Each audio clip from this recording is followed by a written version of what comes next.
بسم الله الرحمن الرحيم. nabad dhageystayaal waxaan ahay Maxamed Cabdicasiis.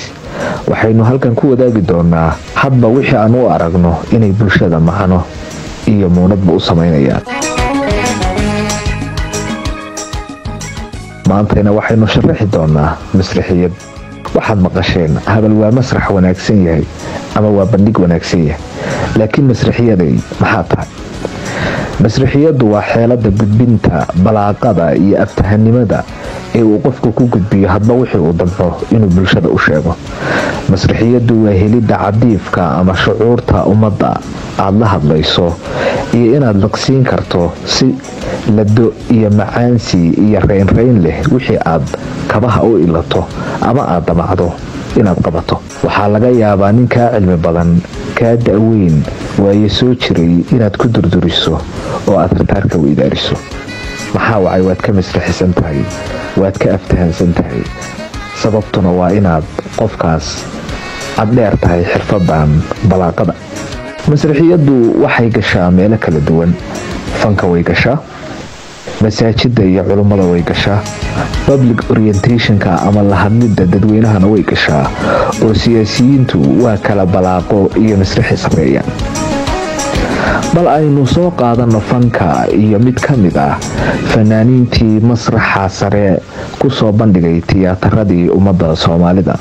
waa xasan aadan samatar ama xasanow aadan samatar, sida hadba labada lahjadood ee ummadda Soomaalidu ay isticmaalaan ee mayga iyo maxaakiriba lagu kala isticmaalo. xasan waa fanaanka adooda taqaaniin ee markuu masraxa fuulo ilamaatin iyo cirib ruuxa mucaashaqa fanka ah uu ruuxmayo ama jaasahayo oo jiibta iyo jaantaba la wada qaadanayo. su-aashu waxay tahay, xasan miyaa ka cod macaan cabdi taaliil warsame, maxamed saleebaan tume, cumar dhuulla cali, ilmo mooga baban iyo fanaaniintii la midka ahaa? haddaba weydiintaas warcelinteedu waxay noqonaysaa waa maya. ee xasan wuxuu ahaa masrixi aad u yaqaan xeelada gudbinta, oo waa wiil maamul yaqaan stageka marka uu saaran yahay ama masraxa.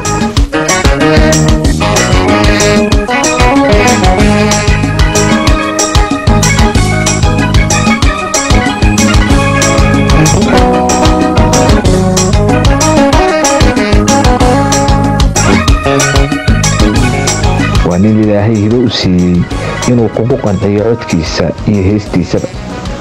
intaas kaaga harimayee waa wiil masraxa iyo howlka maamul yaqaan oo awooda goobta oo dhani inay madaxa ku lugayso. kolkaa balaaqada, masraxiyadda iyo aftahanimaduba waa kulliyad aad u ballaaran oo loo baahan yahay qof kasta inuu qayb ka haysto, loogana baahan yahay qayb kasta oo bulshada ka mid ah.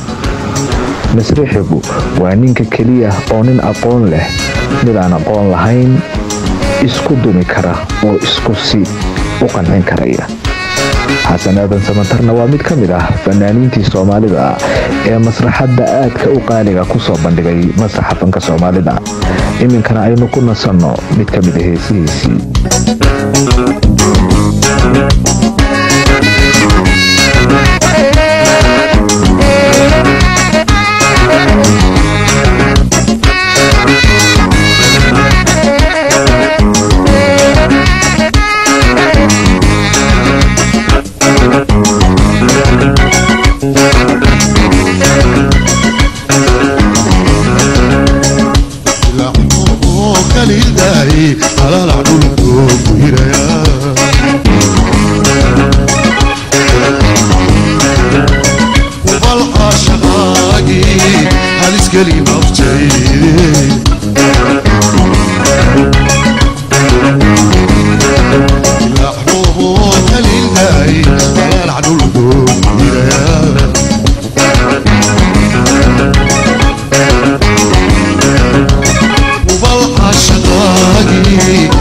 geli naftay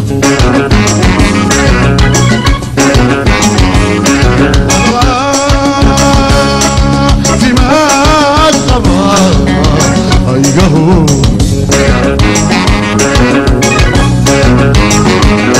jacaylku habaabi maayo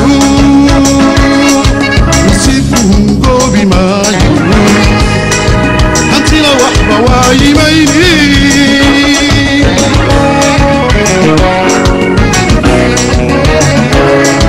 jacaylku habaabi maayo nasiibku hungoobi maayo hantina waxba waayimayni